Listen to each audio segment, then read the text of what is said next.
बिजनौर में खालिद तालिब बंधु प्रकरण ने एक बार फिर से तूल पकड़ लिया है। इस मामले की गूंज सीएम योगी के दरबार तक जा पहुंची है। हाल ही में पूर्व सांसद भारतेंद्र सिंह ने मुख्यमंत्री योगी आदित्यनाथ से मिलकर जिला प्रशासन पर तालिब बंधुओं पर कार्रवाई नहीं करने का पत्र सौंपा था, जिस पर योगी सरकार ने गंभीरता दिखाई है। जानकारी के मुताबिक शासन ने बिजनौर प्रशासन से अब तक हुई कार्रवाई पर जवाब तलब किया है। लेकिन सवाल है कि आखिर बिजनौर के खालिद तालिब कौन हैं? वो इतनी चर्चा में क्यों हैं? और ये मामला कहां से शुरू हुआ था? और आखिर क्यों एक बार फिर से ये मुद्दा सीएम के दरबार तक जा पहुंचा?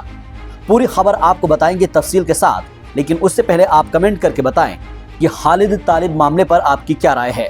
और हाँ, अगर आपने अभी तक भी हमारे YouTube channel Bijnor breaking news को सब्सक्राइब नहीं किया है तो प्लीज सब्सक्राइब कर लीजिए, ताकि आपको बिजनौर जिले की हर खबर सटीक जानकारी के साथ मिलती रहे। दरअसल बिजनौर नगर के BIC के पास 7 जुलाई 2025 को बीजेपी के युवा जिलाध्यक्ष रोबिन चौधरी का खालिद और उसके बेटे से विवाद हो गया था। आरोप है कि खालिद और उसके बेटे के साथ काफी लोगों ने बीजेपी युवा जिलाध्यक्ष सहित उसके दोस्तों पर जानलेवा हमला कर दिया था।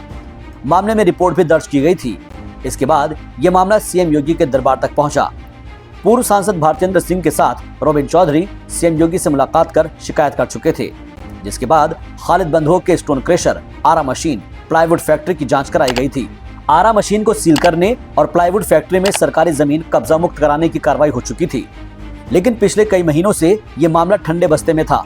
हाल ही में पूर्व सांसद भारतेंद्र सिंह ने सीएम योगी आदित्यनाथ से मुलाकात कर फिर से इस मामले को उठाया, जिसके बाद बिजनौर जिला प्रशासन की ओर से अब तक लिए गए एक्शन का ब्यौरा दिया गया है। जनपद बिजनौर में जनप्रतिनिधियों के रेफरेंस पर और जनता दर्शन में प्राप्त हो रही शिकायतों के संज्ञान लेते हुए खालिद, तालिब, आबिद, तीनों पुत्रगण स्वर्गीय ताहिर, उनके विरुद्ध कार्रवाइयाँ स्टार्ट करी गई। अगस्त 2025 से ये कार्रवाइयाँ स्टार्ट करी गई। इन तीनों पे मुकदमे दर्ज हुए। SC/ST धारा का मुकदमा भी लिखा गया। साथ ही साथ गुंडा की कार्रवाई स्टार्ट हुई। इन तीनों के पास 4 असलहे की सूचना प्राप्त हुई। उन 4 असलहों को सस्पेंड कर दिया गया और जमा करा लिया गया है। 4 आरा मशीन इनके नाम थी।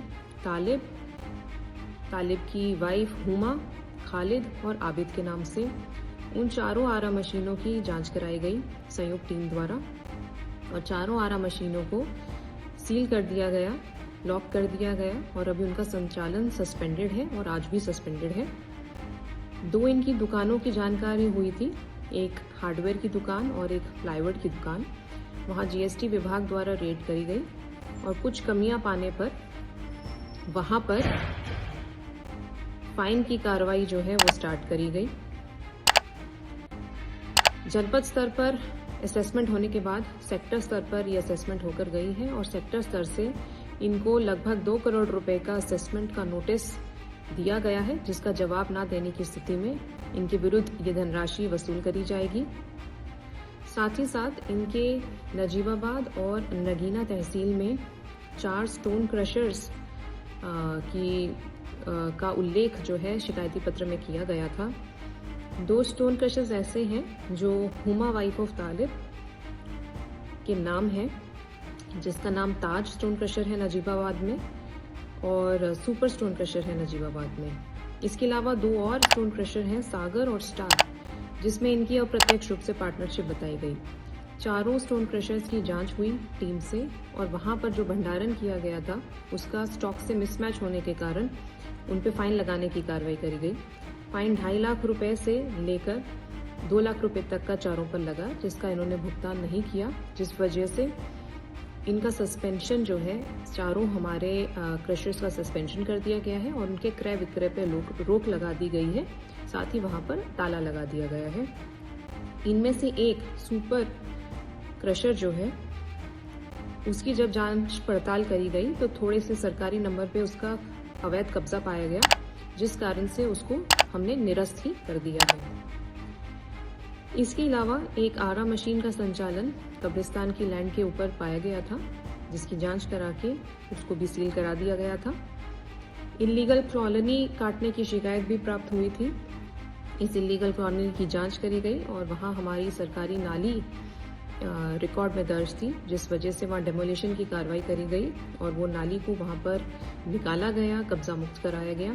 साथ ही साथ ये कॉलोनी इलीगल है और सरकारी ज़मीन वहाँ पर है। इसका बोर्ड हम लोगों ने वहाँ लगाया है और वो बोर्ड आज भी वहाँ लगा हुआ है।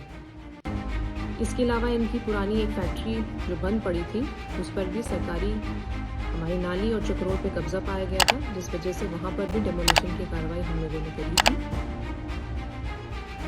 इसके अतिरिक्त कुछ नए बिंदु हम लोगों को अभी रिसेंटली प्राप्त हुए हैं, जिसमें इनके अलावा कुछ और लोगों के नाम हैं, जैसे हनीफ इदरीस वगैरह, जो उनकी डायरेक्ट परिवार से नहीं है बट शायद अप्रत्यक्ष रूप से उनके किसी तरह से पार्टनर हो।